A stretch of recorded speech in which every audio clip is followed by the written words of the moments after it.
Okay, I'm going to go ahead and get started, folks, if I can have your attention, please. My name is John Carter. I am the president of a Brazilian landowner conservation group called Aliança da Terra. Our mission is to operationalize responsible natural resource management. And our main tool that we use is the platform called Producing Right Platform, which is a supply chain tool whereby landowners can put all their information on our database, which is online, and it's transparent. And it offers the producer a way to show off his sustainability efforts. It allows the supply chain an opportunity to source product that was produced responsibly, and it also serves as a way for the consumer to find out where his food was produced and how it was produced. Aliança today has about 800 members. We have around 9 million acres, 3.3 million hectares, half of which is native vegetation. We consider the native vegetation very important because we are private managers of areas that are bigger than Yellowstone National Park in the United States. So it's a lot of land that's under management and good management. Since our inception, we've had zero illegal deforestation. I think that's very important because when you give an opportunity to the producer and the spotlight's on them, they want to do the right thing. We've also, with third-party scientific monitoring of our system, have shown that we burn less than any other landowner class in northeastern Mato Grosso, where the study was done. We burn less in Indian lands, in federal parks, state conservation units, and other landowners. So that's also a big plus of good land stewardship.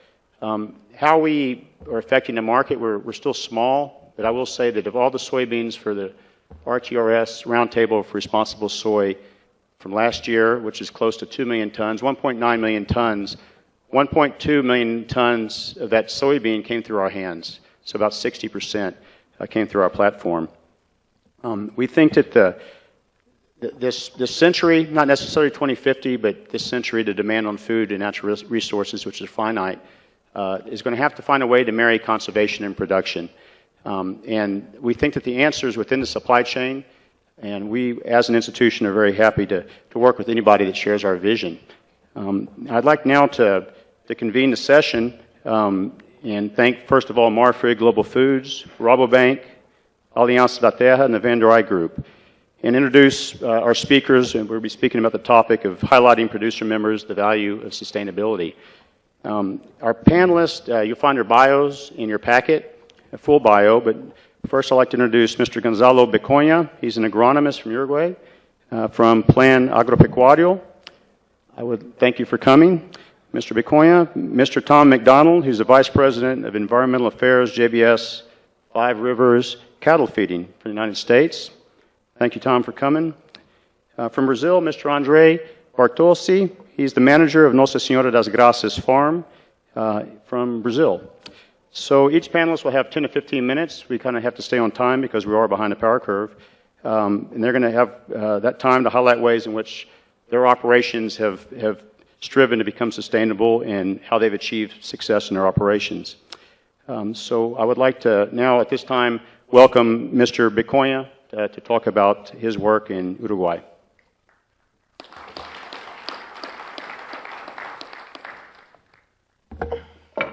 Well, good afternoon, ladies and gentlemen.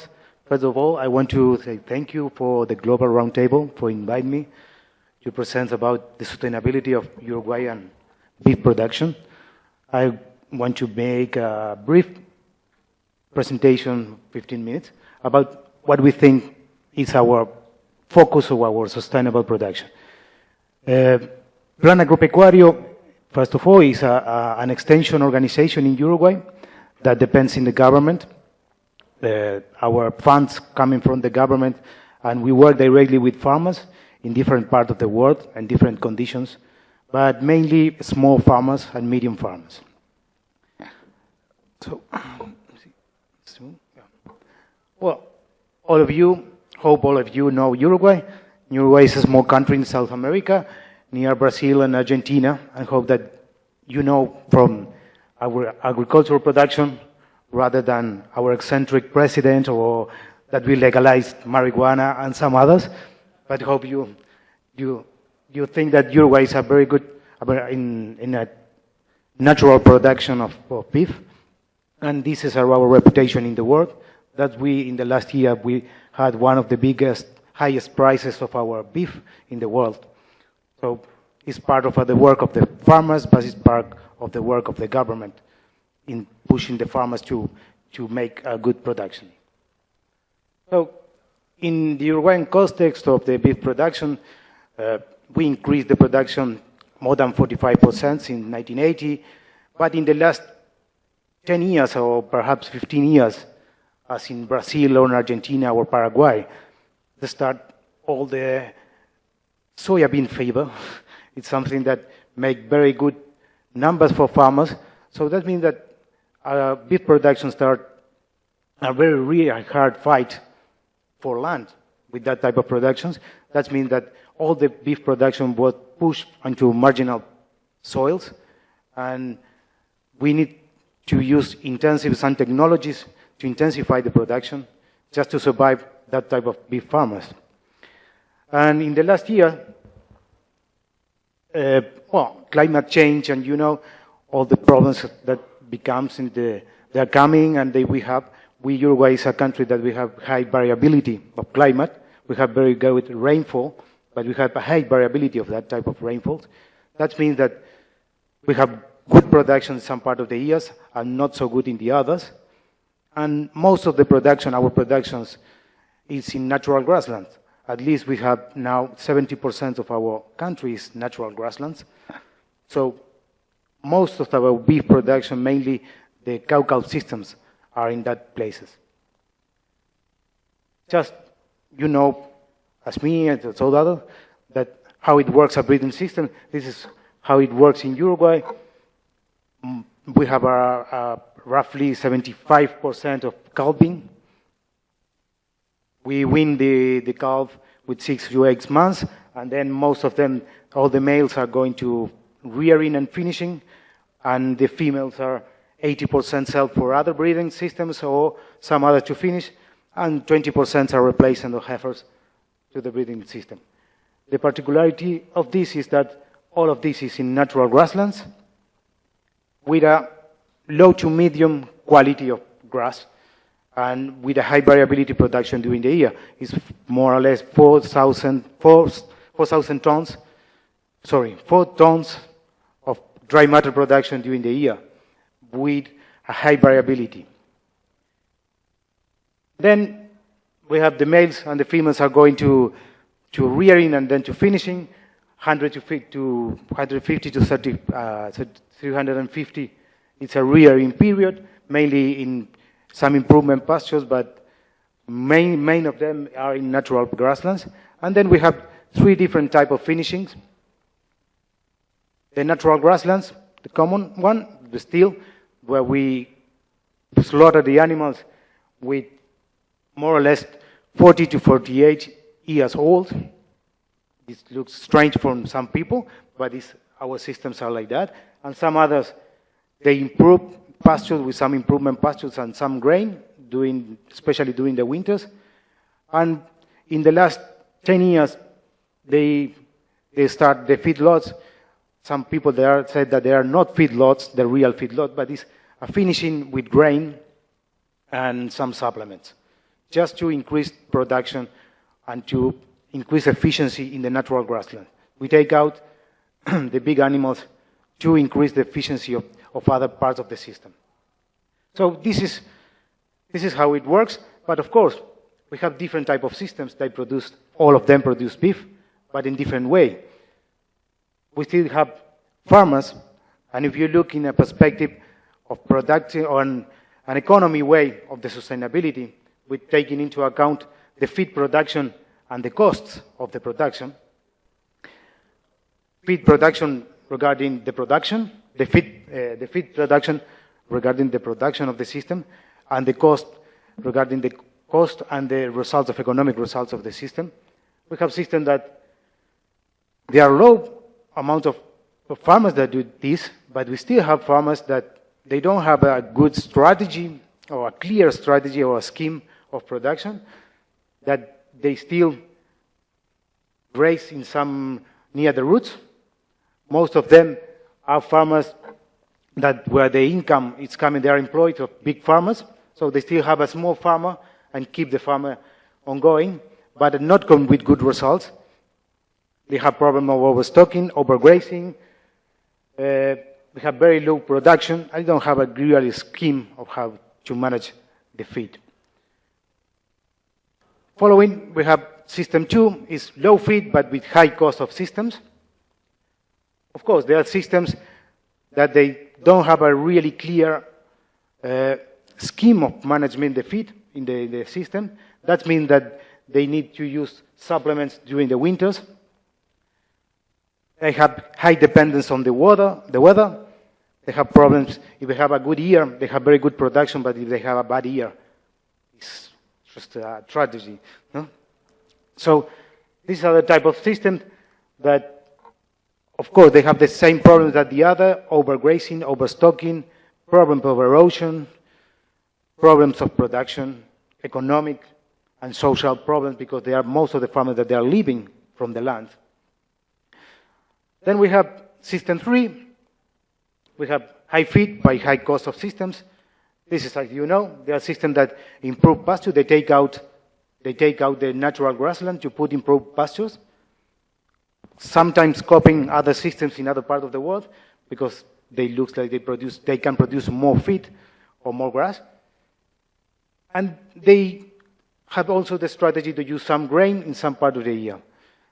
And of course, this type of system, at the end, they put the animals in a feedlot, and they finish in a feedlot, and they need to plant some cultives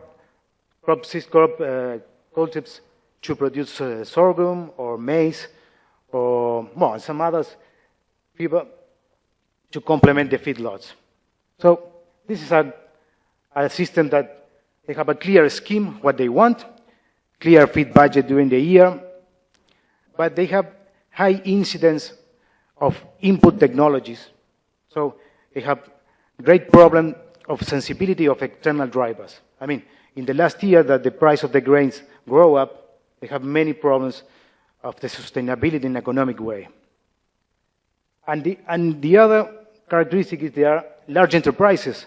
They are not family farms. They are big companies, and one of the problems is that most of these are slaughterhouses, that they have feedlots to the way to control the market. So that is the thing that some farmers complain a lot, because it's a way to control the market. When they reduce the offer of the animals, they can kill their proper animals.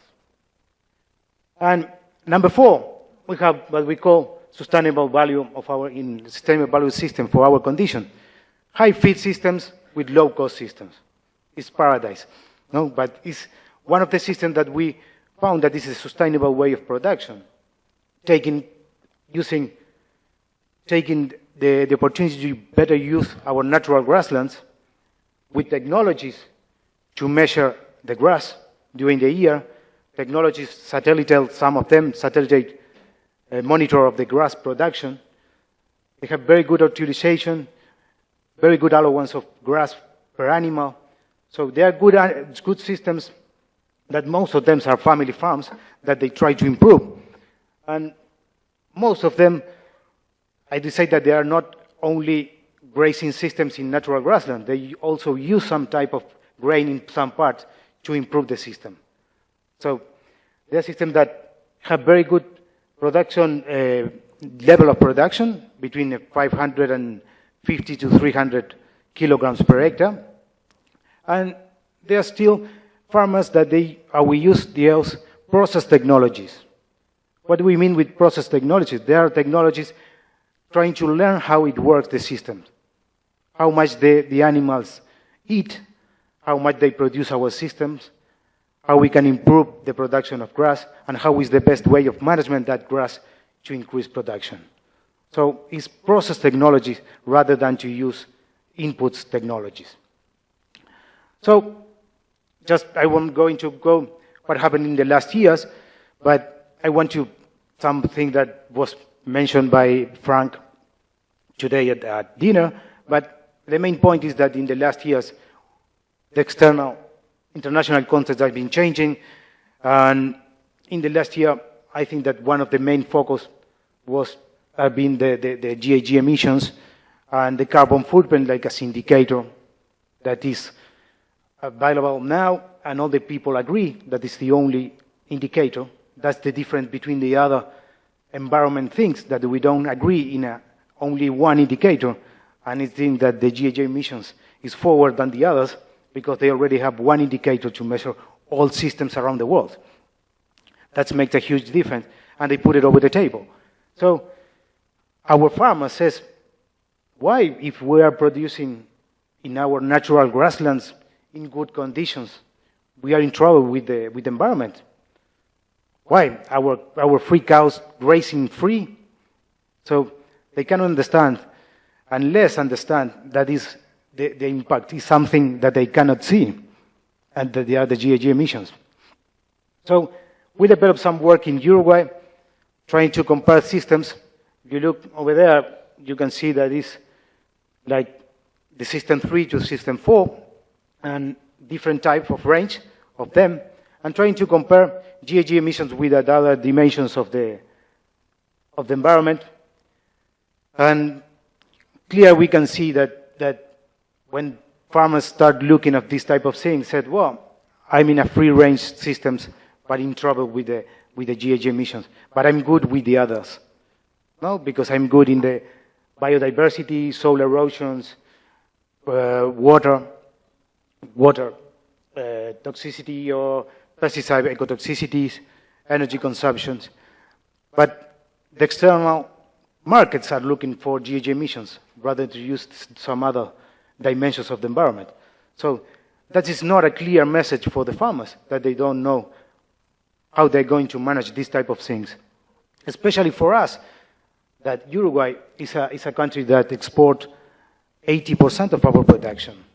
It's different than Brazil or some other countries that if they export the 20% is a lot of beef. But for Uruguay, this is part of the important part of our gross product. So if we don't take into account this, we need to explain in the world, this is our systems. They are friendly with the environment. So we don't need to look only from one type of things. We need to look at all dimensions of the environment.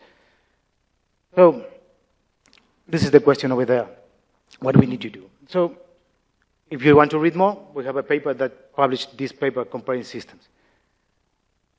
So in summary, we have the 4 systems that we mentioned, and we have the farmer over there looking where I need to go. So he don't know, we don't know, we are discussing. Imagine if we are discussing this type of things, what they can think. A farmer that is inside a farm, and the only thing is the relation with the environment is the radio or the newspaper. So when they say today that the media we need to take care of the media, is really correct. So we clearly know that we have 2 systems that are unsustainable anyway. But we need to, we other systems, that one is more sustainable than the other in our perspective, with our resources, but we are not close. We think that we need to make a balance in one system with the other, because one helps the other. I think that today morning, Elanco was telling about this. I think I agree in that point, that we need to use that type of technologies to increase our efficiency. But we need to push farmers that downstream, downstairs to upstairs, or find a way to how we are going to change that.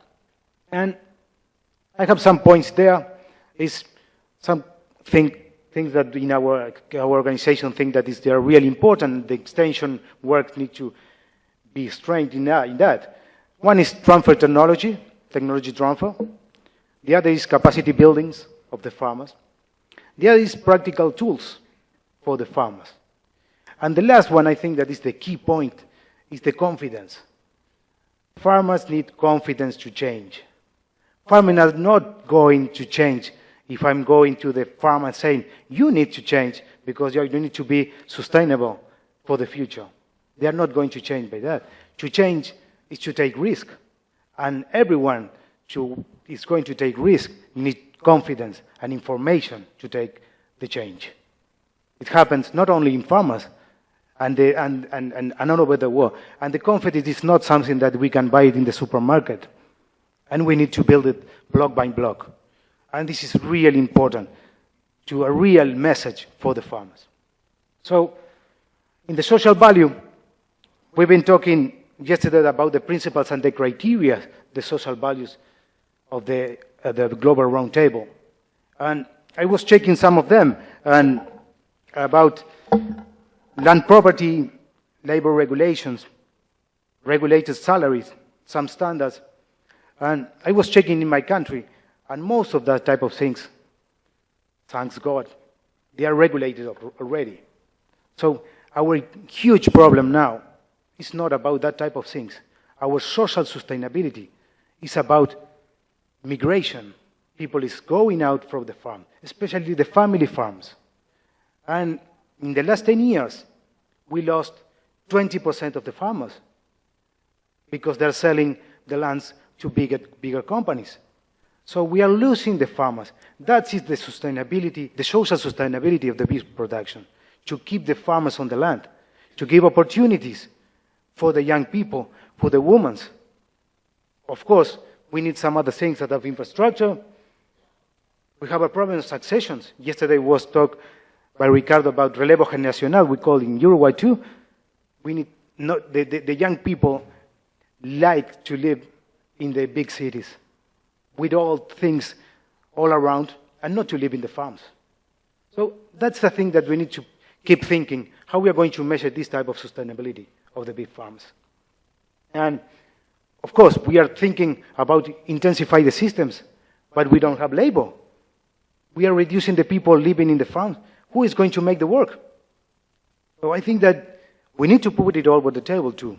And this is also about sustainability of the beef system. So, finally, a final message. We need to have a clear discussion, discuss idea what we want to address with sustainable production, especially in environment issues. We have different regions in the world with different resources that have different idea of what a sustainable system means. And I think that that type of things is one of the principal criteria of the Global Roundtable, and I agree completely in that, and we need to take into account the results that each country has. The other point is it's necessary a special approach of social aspect, things to maintain the family farms. Otherwise, we are going to have big enterprises that they are going to buy all the land, and they are going to be the owners of the beef systems or the beef industries, especially in small countries as us. The other point is, for the future challenges, capacity building of the farmers are the pathway to better decision making in the farmers. I completely agree that we need more capacity in the farmers. It's the only way that the farmers can have confidence to make the changes, that the things that we want. So, and at the end, the last message is, oh no, the other side, sorry. And just a reflection that I make is that to solve the hunger in the world is different to high level of intensification. I think that the different type of things that we are thinking. Yesterday, I realized in some of the presentation that 30 to 40% of the food is waste. So we cannot put the intensification as the way to solve the hunger in the world. We need to be clear in the message. We need to increase production, I agree, increase efficiency of the systems, but not put it as a way to solve the hunger of the world. So, thank you very much, and afterwards I have time for some questions.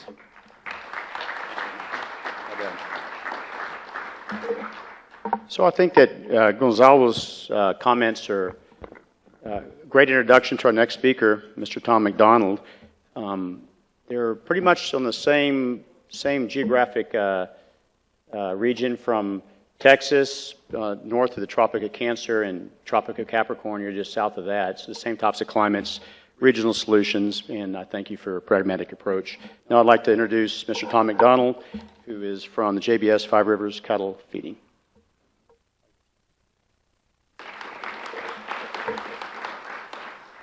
John, thank you. It's a pleasure to be in Sao Paulo with you today to bring a a cattleman's perspective on sustainability from the United States. I wondered why I was chosen to be in this role, and it wasn't until Brian Lindsay gave his presentation that it became apparent to me. Contrary to what Cameron believes, I must be the most attractive cattleman in America. So, I mean, with that, we'll get going. I wear many hats in the United States. My family owns a small ranch in New Mexico, and up until a couple of years when the drought got so bad, I managed a summer grazing operation there of about 300 stocker cattle each summer.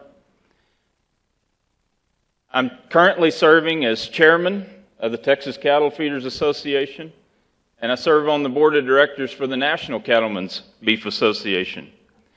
But my real job is taking care of the environmental and sustainability issues for JBS Five Rivers cattle feeding.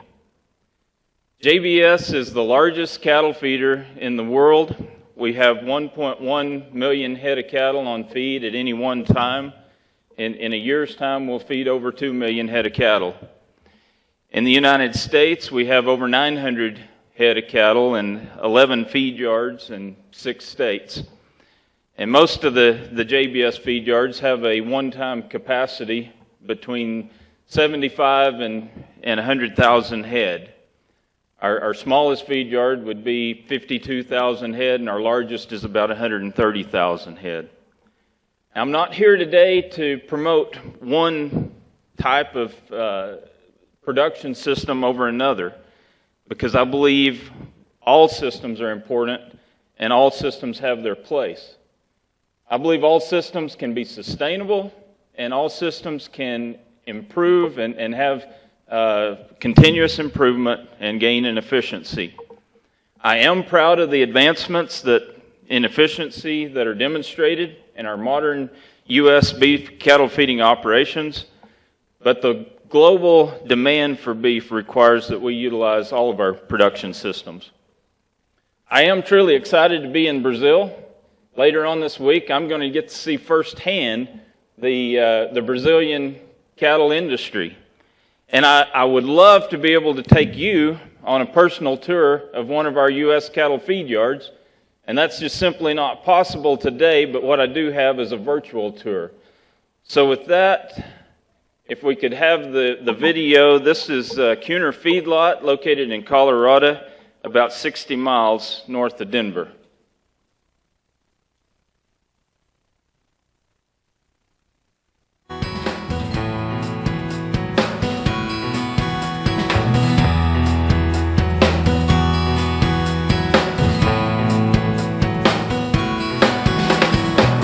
Oh, yeah.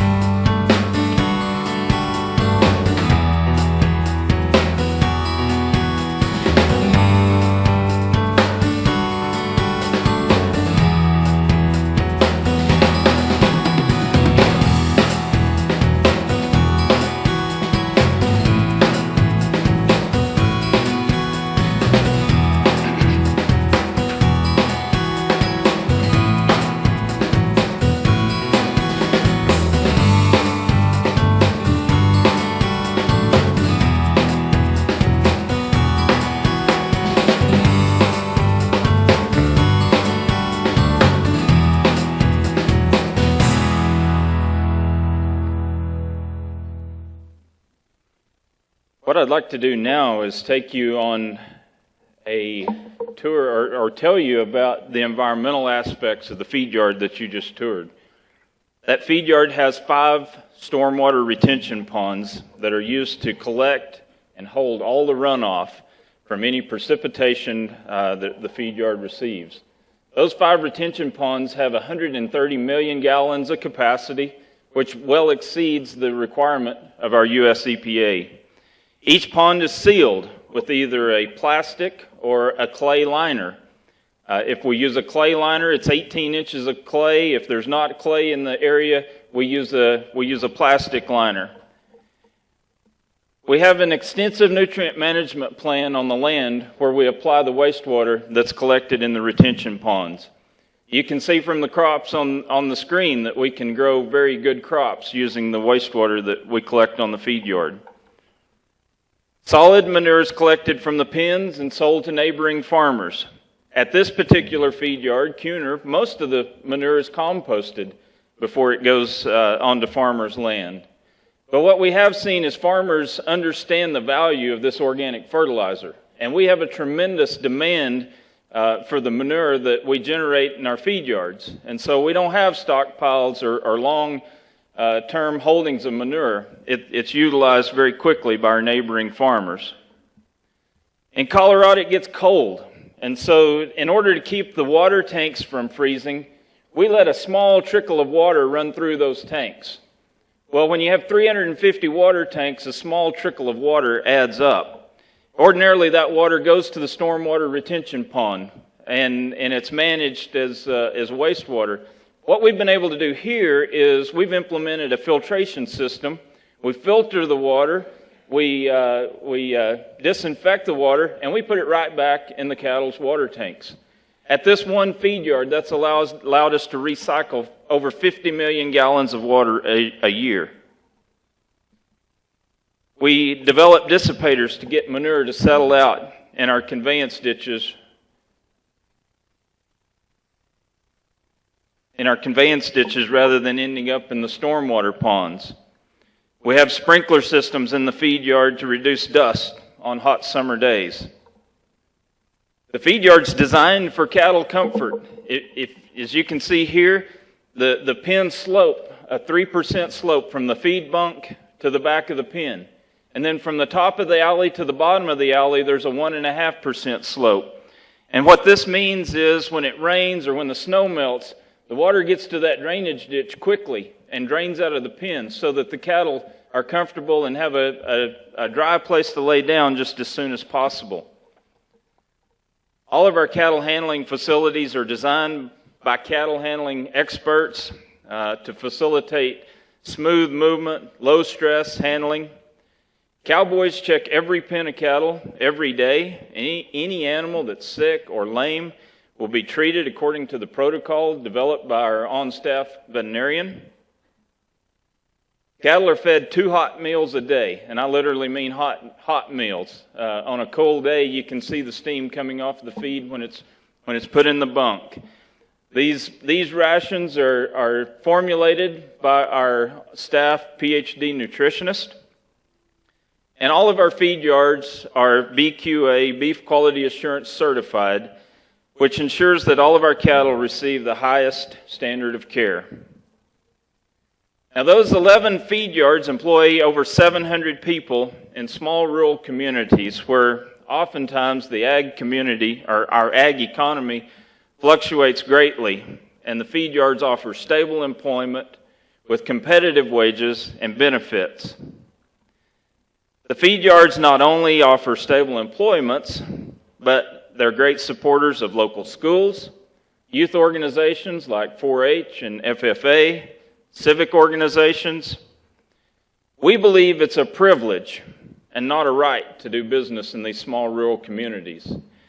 And in order for us to continue to have the support of the local community, we must give back and support the community. Finally, we have to be profitable and create a return for our shareholders so we can continue to pay salaries and taxes and buy cattle and corn and feed, and yes, donate beef to the local high school band boosters. Doesn't this sound a lot like sustainability? Caring for the environment, caring for the people, animals, communities, and finally making a sufficient return so that the business can continue? Folks, if that's sustainability, we were sustainable before sustainability was cool. I think that's a line out of a country and western song. It's who we are. It's in our DNA. We're always searching for more efficiency, continuous improvement. Now, I believe I'm uniquely qualified to give a U.S. producer's perspective on sustainability. Feed yards are positioned in the industry structure between the cow-calf producers and the beef processors. So I hear from the beef processors what the retailers and food service companies are telling them that the consumers want. I also interact on a daily basis with cow-calf producers purchasing calves for the feed yard. So I hear from both sides loud and clear. I can tell you from my perspective, sustainability is a full chain effort. Every link in the chain has to be sustainable or the balance in the system is lost. There's some that would believe if cattle were sourced from sustainable supplies, then the job's done. I don't believe that's true. Every segment has to do their part to care for the environment, care for the people, animals, and communities, and finally, produce a profit. Even the consumer has a responsibility. Everyday fertilizer, water, land, animals, and labor is thrown away because we waste 30% of the food that is produced. It doesn't matter how sustainable that food is produced. If we throw it away, it's a total waste. So from my perspective, what are the challenges that we face? Why are there some that are skeptical about sustainability? I think the first is the challenge of definition. The word sustainability means something different to everyone. We define it through our own life experiences and biases. To the rancher, it could mean maintaining and growing an operation to have a viable enterprise to pass on to the next generation. To some of you, it means ensuring that natural resources are protected and our food system is sound. To others, it could mean sustainable sourcing. I think the next challenge involves each of us with our different interests coming together in a room and developing a solution we can all support. That's tough because we're not used to playing together. The value chain is not accustomed and in some cases even comfortable working together. There's mutual distrust up and down the chain. In order to earn that trust, we all have to be transparent and work in good faith to develop a beef sustainability platform that can be supported by all. And it's critical for everyone to support the collaborative effort, and then each entity must support the value chain with their influence and membership. My point is, if there's going to be trust, we have to stick together. We have to develop a product that we can all support, and then we have to stick together as we defend that product. Did y'all notice the cowboy hat on the little guy? That was a challenge for a non-techie. The next challenge is the value proposition. Most consumers say they want sustainable food supply, but very few are willing to pay more. So to the extent that demands placed on the value chain have cost associated with them, there has to be value created to support those demands. As we continue on this journey, we have to be sensitive to unfunded mandates, because by our mutual definition, an unfunded mandate is unsustainable. So as a person on the ground interacting with cattle producers every day, I give the following advice for successful effort. First, focus on efficiency. It's who we are, it's what we do. We strive for continuous improvement every day. Second, look for what adds value and at least cover the cost of whatever we expect the producers to do in this area. Support technology that meets the definition of sustainability. Efficiency and continuous improvement demand that we utilize technology throughout the value chain. Focus on all three pillars of sustainability, not just environmental and social. The economic pillar is vital. Be inclusive of the value chain. No segment gets a pass, including the consumer. Recognize the good work that has been done by everyone in the chain. Don't prescribe practices, define results. Define the what and let those experts in the value chain determine how. You've already seen this slide from NCBA. In 2011, the U.S. Beef Checkoff commissioned a beef life cycle assessment, and this assessment was not intended to compare one beef production practice to another. Instead, it provided a benchmark that will help all beef operators along the beef value chain find individual means of improving the efficiency and sustainability of their operations. The results of this assessment are positive. They document improvements in every category of environmental and social aspects. And these improvements were made without focused attention. I'm confident the beef value chain will continue to find efficiencies and strive for improvement. Finally, I envision a future in which our collaboration has been successful, and the beef value chain is supportive of the effort to move forward. The most important thing we can accomplish is to inform our consumers about the sustainability of beef. The mixed messages must be replaced by consistent, honest information that the consumer can believe.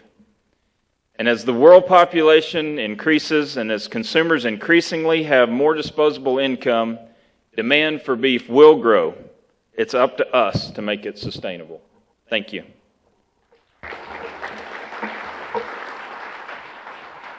Thank you, Tom. For me, this is part of who I am. I've fed cattle. I've grown up in the livestock business. Passionate about it. Tom did a great job talking about the dedication and hard work that people put into producing beef. That's why the U.S. we produce twice the beef with half the herd. In Brazil, it's because of the feedlots. I'd like now to introduce Mr. Andre Bartosi, who's well known in the livestock business in Brazil. He's a man that practices what he preaches, and he's going to tell us about what he does on his farm, Nossa Senhora das Graças. Andre?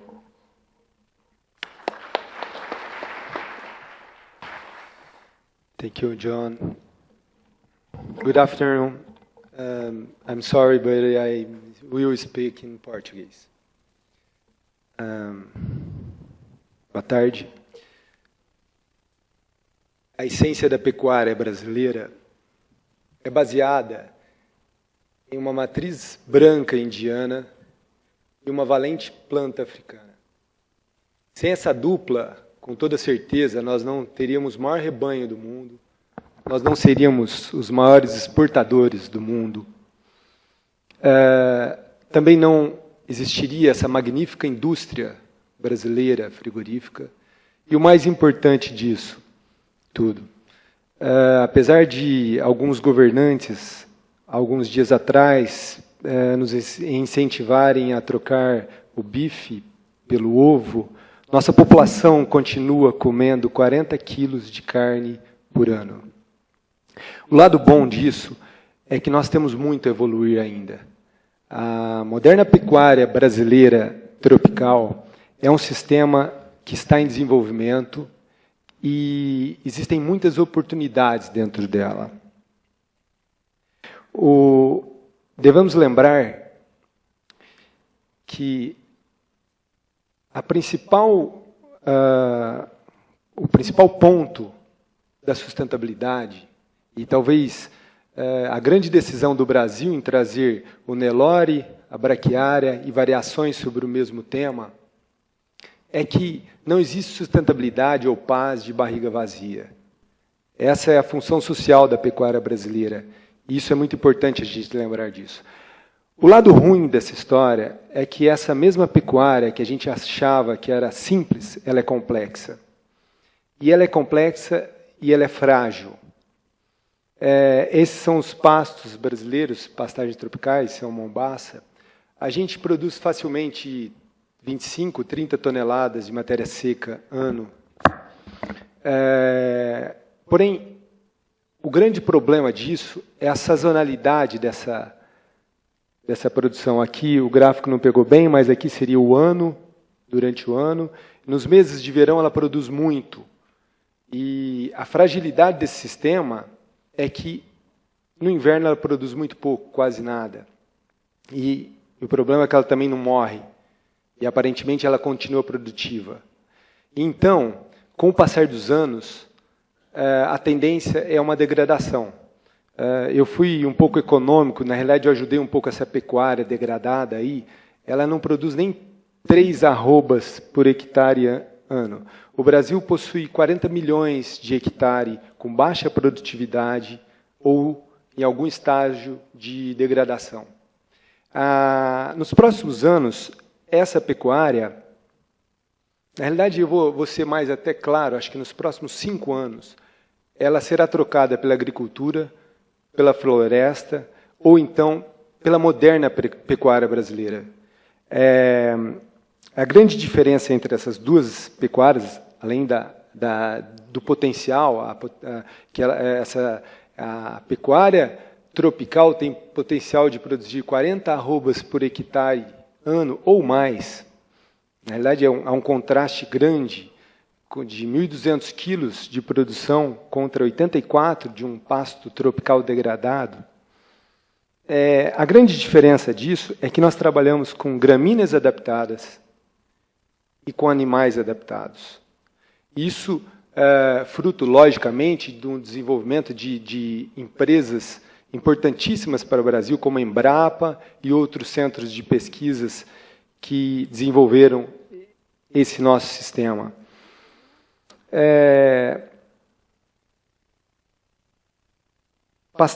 Essas pastagens, é importante lembrar que o grande diferencial entre uma e outra é a tecnologia. Na realidade, tecnologia desenvolvida por nós, porque não existe outro local mais avançado nesse sistema que o Brasil. Então, nós traçamos esses caminhos. E só para tentar explicar, o grande ponto dessa tecnologia é que ela equilibra a sazonalidade das gramíneas tropicais. Enquanto as gramíneas baixam de produção, a tecnologia faz com que, durante todo o ano, a gente consiga produzir a pasto uma grande quantidade de arrobas e de carne. E um divisor de água dessas tecnologias, sem dúvida nenhuma, é a integração lavoura e pecuária, que é viável em praticamente todo o território nacional e em todo local de clima tropical. É importante lembrar que ela não depende tanto de escala, e sim de tecnologia. E aí, outro ponto muito importante é que solos tropicais não se gradeiam. A gente não gradeia solos tropicais. Isso diminui nossas emissões de carbono e ajudam o Brasil a mitigar e a concluir suas metas. Além disso, logicamente, o plantio direto é a grande opção. E nós temos... É totalmente viável o plantio direto. Esses são pastos tropicais, na realidade, pastagens de inverno, que no período de seca ocupam as regiões agrícolas. E tem duas funções. A primeira, logicamente, é produzir. A segunda é aliviar as nossas pastagens perenes, para que nas primeiras chuvas, que são exatamente agora, elas estejam prontas para explodir e começar a maior colheita do mundo, que é a colheita de braquiária do Brasil. Temos também um lado importante, principalmente para pequenas produções, a agricultura, a floresta e pecuária, que é extremamente viável. A Embrapa desenvolve sistemas muito importantes nesse sentido. E esse sistema é muito complexo, como eu disse no começo. Ele precisa de tecnologia. E o mais importante de tudo isso, mesmo com toda a tecnologia desenvolvida, a parte mais importante desse sistema é isso aí, é o homem. Em 2001, quando nós, da Fazenda Nossa Senhora das Graças, decidimos que teríamos que mudar nossa produção, nós tínhamos duas opções. Ou ensinávamos para as pessoas da cidade do nosso trabalho, ou levávamos o peão para a era digital. Na verdade, a gente percebeu que seria muito mais simples e, na realidade, seguro ensinar um peão a operar um software do que um operador a montar uma mula. Isso por dois motivos, porque há muito mais tecnologia em montar um animal, em observar se uma novilha pariu durante a noite, em curar o umbigo do bezerro, ou em perceber a dor de um animal no pasto, do que qualquer máquina ou software. Então, em um país que esqueceu seu alicerce, que é a educação, nós tivemos que fazer a parte do Estado, o dever do Estado. Na Nossa Senhora das Graças, a gente improvisou uma antiga garagem e todas as quartas-feiras nós temos aulas de informática, de capacitação profissional e principalmente de autoestima, que é muito baixa para o produtor e os moradores da fazenda do Brasil. E aí devemos lembrar de uma coisa importante, que na pecuária, diferentemente da agricultura, a pessoa tem que morar na fazenda, ela tem que estar próxima ao boi. E quando você contrata um homem, você recebe uma família.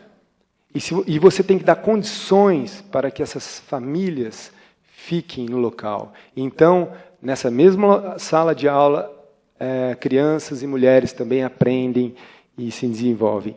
Esse é o lado frágil da nossa pecuária. Políticas sociais brasileiras estão voltadas para as cidades. No campo, nós temos as piores escolas, as piores estradas, não existe sistema de saúde. E o principal, o homem do campo sabe disso. O homem do campo sabe que essa sociedade brasileira não valoriza tanto ele. Isso tem que ser mudado, esse é o nosso ponto fraco. Aí a gente tem uma história muito mal contada, é o outro ponto fraco do Brasil, a gente não consegue contar bem nossa história. Eu queria passar rápido por isso, mas não tem como. A pecuária é acusada de causar desmatamento no Brasil. Eu sofri muito com isso. Eu sou produtor, nasci numa fazenda, eu não conheço como funciona uma máquina de esteira, muito menos como derruba uma árvore com uma motosserra. Eu não desmato. E eu queria lembrar que quem paga o ingresso para a festa do desmatamento é a madeira. Na realidade, a pecuária é simplesmente uma oportunista. Se não fosse a madeira, não é viável desmatar 1 hectare para colocar 1 hectare de pasto, de boi, se não fosse o carvão ou a madeira. É importante a gente frisar isso. Mas eu não quero falar muito disso. Eu acho que, na realidade, a pecuária já causou desmatamento, sim, mas em outras décadas, quando nosso governo pedia para a gente ocupar para não entregar, e outros países também fizeram isso, como foi dito aqui, eu acho que foram outros momentos. Há 100 e tantos anos atrás, a Austrália também fez, com certeza os Estados Unidos fez. Foi o caminho de todos, não é mais do Brasil. E aí, sim, eu quero falar num ponto importante. Todos nós aqui que estamos aqui trabalhamos com o abate de um mamífero que sente fome, frio, dor, medo. E nada do que nós produzirmos será sustentável se nós não respeitarmos essa lei. Nós não sabemos se nós temos o direito sobre a morte de outros animais. Então, se o abate é inevitável, e ele é, porque nossa sociedade o quer, não porque nós queremos, mas a sociedade está baseada nesse abate, então é nosso dever dar-lhes uma vida digna.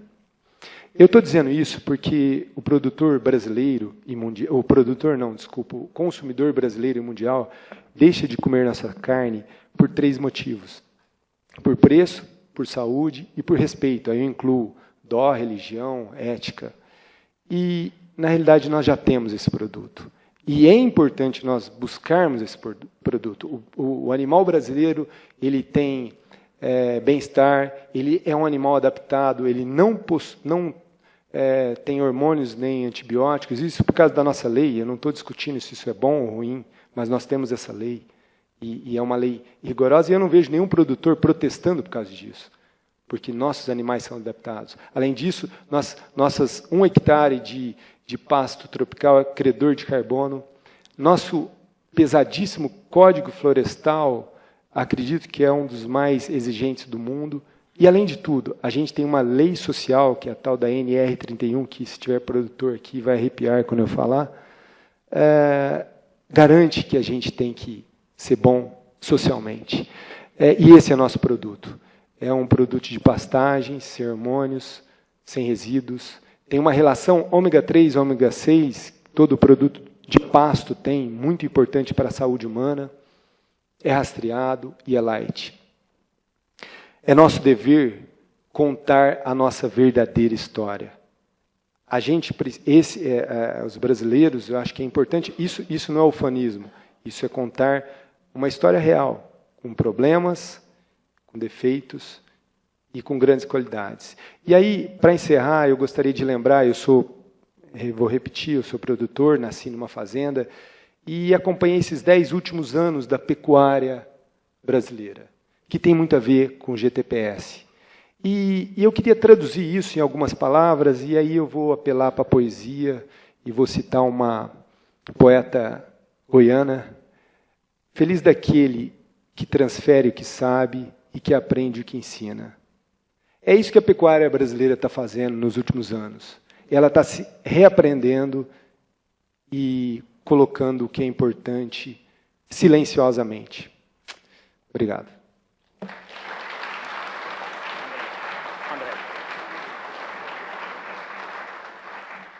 Thank you, Andre. Before we get into questions and answers, I've been scribbling down some stuff here, but I think there's some main themes that we heard from 3 different people representing producers from 3 different countries. 2 of the countries are very similar, native grasses. One's Brazil, from Andre, was tropical, introduced grasses. But I think one of the big messages is the solution for sustainability is within the supply chain. I've heard that from 2 of the 3. Intensification, it's a buzzword today, but it's a natural economic process. It happens on its own. It's been happening in the United States the last century, from our frontier phase to the end of the century. You couldn't stay in business unless you intensified. You couldn't do it. The margins were too weak. Brazil is a little bit behind the power curve, but they're catching up very quickly. And what we see happening in the field in the center part of the country is truly amazing. They're outproducing my family in the United States in terms of beef production and grain production. The rancher in beef, it's really a misnomer, because ranchers are really grass farmers, and they're transforming grass into protein, and that's the way we should look at this. And I think Andre's presentation did a great job showing that when you can compete with beef, with soybeans, and other crops and grains, that means you're doing a damn good job, because it's not easy. If you're going to be sloppy, you'll just be out of business in the next 10, 15 years. That's what happened in the States. And the strong survived. I think it's also a tie-in to Uruguay, the social issues, people leaving the rural, going to the cities. It's happened in the United States. It's happening in Brazil. It's a real issue, and we should look at a way to try to anchor those people out there, because we need them. I think the other big concern is you have native grasses, which really you need a ruminant to harvest that. If you don't have a ruminant to harvest native grass, you're going to have to plow it up and produce something that depends upon the climate and rainfall. I don't think people really think about countries like Uruguay and the western United States. If it wasn't for beef or sheep or goats, there's no productivity from that land. Is that what we want? So I'll open it up to questions and, from you all in the audience to our three presenters today. I think they did a great job. Any questions? Boa tarde, escondido aqui. Francisco, do ICV de Mato Grosso. Parabéns aos 3. E eu queria fazer uma pergunta para o André. A gente tem desenvolvido o trabalho lá, que você sabe, lá em Alta Floresta, e uma das grandes preocupações dos produtores eu vou preparar, eu vou melhorar essa pessoa que trabalha comigo, tal, o cara vai crescer e depois ele vai sair da minha fazenda. E isso é uma preocupação grande deles lá, em todo esse sentido. E eu queria saber se, além disso, tudo que você mostrou para a gente, nesse trato com as pessoas, não só com o teu funcionário, mas com a família dele em si, se existe alguma outra coisa, tipo participação de resultados, alguma coisa nesse sentido que te ajuda a manter e ter um longo período de trabalho com essas pessoas que você prepara? Let me translate it for the English speakers here. So the question was to Andre, how do you maintain your cowboys and your labor on site? Yeah, so everybody understood the question? Okay. All right, make sure. Okay, Andre? Bom, Francisco, bom, I will speak in Portuguese, sorry, again. Francisco, excelente sua pergunta. Eu acho que eu vou contar uma historinha simples que eu escutei. Diz que o diretor financeiro chegou para o presidente e falou assim: presidente, e se a gente treinar os funcionários e eles forem embora? O presidente refletiu e falou assim: e se a gente não treinar e eles ficarem? Então isso eu tenho. Na realidade, por isso que eu falei uma coisa, Francisco, que eu acho que é muito importante. Lógico, eu não tenho a resposta para tudo, a gente tenta, mas é importante olhar a família. A gente tem que dar perspectivas para as pessoas que moram lá, porque no Brasil não rola o cara morar na cidade e tocar uma pecuária desse nível. Ele pode tocar uma agricultura, talvez, mas uma pecuária desse nível precisa de gente, precisa de cultura. E essa cultura, na realidade, nós já temos ela. O que está acontecendo é que nós estamos perdendo ela.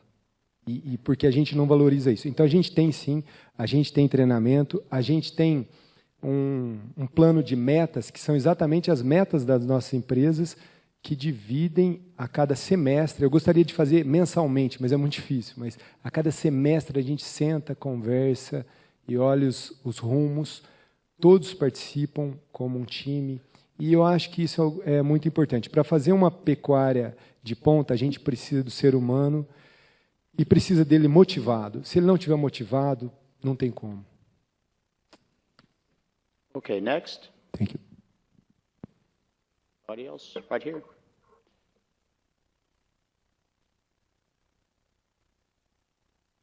Bom, André, eu tenho só um comentário para complementar a pergunta do nosso amigo aqui, que eu tenho trabalhado com treinamento em fazendas há bastante tempo e essa é realmente uma preocupação do produtor, né? Ele vira e fala, eu vou treinar a minha equipe e os funcionários vão sair. Aí eu falo para ele, então, convença mais produtores a treinarem suas equipes, porque aí quando ele sair já vai ter outro preparado já. Então não é questão de ninguém fazer nada, é todo mundo fazer mais. Essa mensagem que a gente tem que passar para o pessoal, isso que é importante. Legal, Matheus.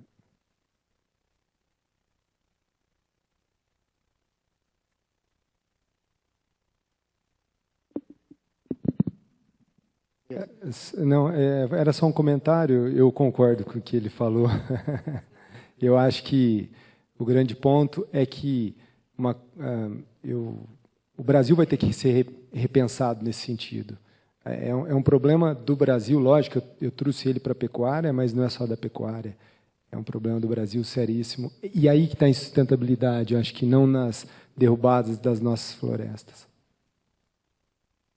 Yes, I want to make a comment, but we have the same problem in Uruguay. I work directly in an extension organization, and we make trainings for labor, for farmers and for labor, and they happen the same.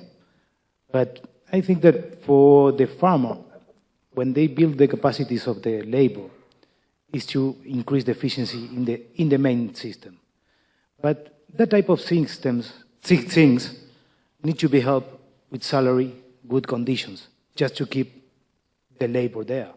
So, as Andres says, it's motivation, give motivation for the labor. But at the end, it's just not to give them a course to learn something. It's to help that with another type of things, taking account the family, salary, good condition of living. And I'm sure that the laborers, that they have all that type of conditions, they're not going to leave. I'd like to add one point to that. This is a great question. So the problem with labor in ranches is called farming, because the farming, as it expands, it steals your employees because they quit you to go work for the farmers because they pay more.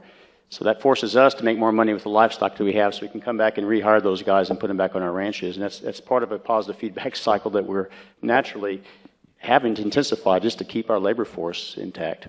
So any more questions? John.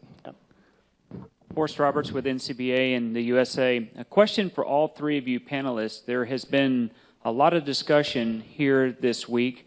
We even had an article in the Wall Street Journal this morning about the use of technology in producing what may be perceived or branded as a more, quote-unquote, sustainable product.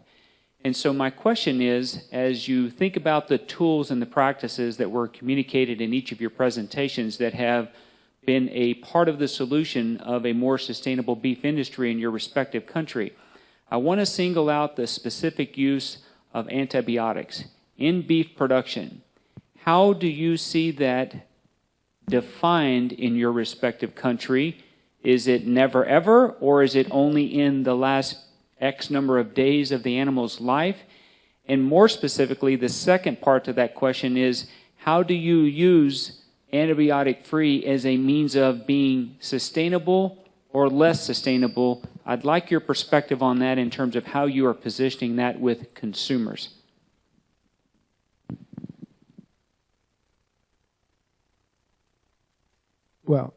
Bom, eu vou falar a minha parte, que eu acho que o que eu penso é o seguinte, é que, primeiro, é bom lembrar que a nossa lei brasileira é super taxativa há muitos anos nisso, e se isso fosse um problema para a produção brasileira, nós já teríamos gritado muito, a gente já teria brigado, quer dizer, para a produção brasileira, isso não é um problema.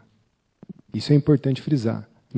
Nossa eficiência não depende disso. Não estou dizendo, eu não estou indo contra nem a favor.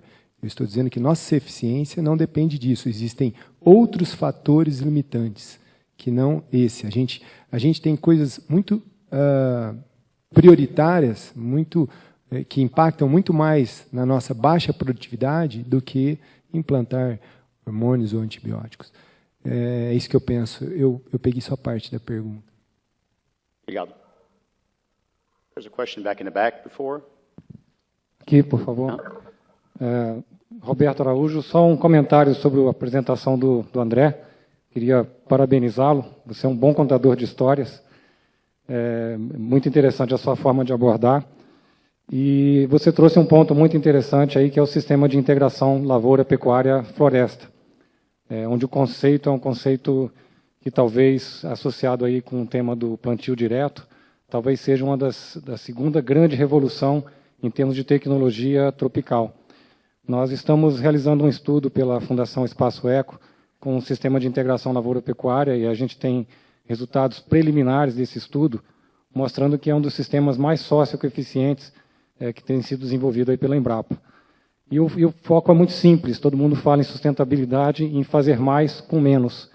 E esse sistema ele permite que o hectare, como unidade produtiva, ele consiga passar mais tempo produzindo por ano.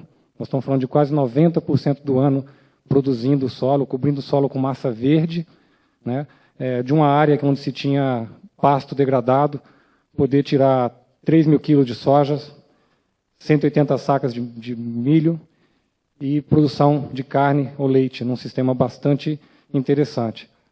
Um outro aspecto é com relação a essa questão do desenvolvimento, ou do treinamento e educação do homem do campo, que é fundamental. E, de acordo com o próprio presidente da Embrapa, o Maurício Lopes, ele fala que a tendência da agricultura nesse aspecto é aumentar a complexidade, ou seja, investir em educação e formação é realmente um fator de grande diferenciação.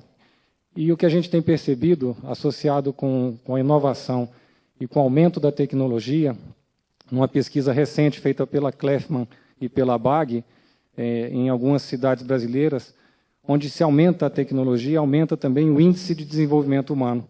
Ou seja, nós estamos levando para o campo qualidade de vida para o homem do campo. Então, isso também é um outro aspecto que tende a inverter esse fluxo do homem ter que sair do campo para ir para a cidade em busca de qualidade de vida. E as pessoas que estão lá, com mais automação, com mais tecnologia, vivem melhor. Então, isso é uma tendência, não é um processo rápido, mas que sinalizam um processo que já está em andamento e é um movimento silencioso. I think these are all great points, folks. We're going to have to wrap it up for time reasons. Our panelists did a phenomenal job. I thank you all for coming. Thank you for what you've done for the roundtable. And I'd like to give a big round of applause for our panelists, please.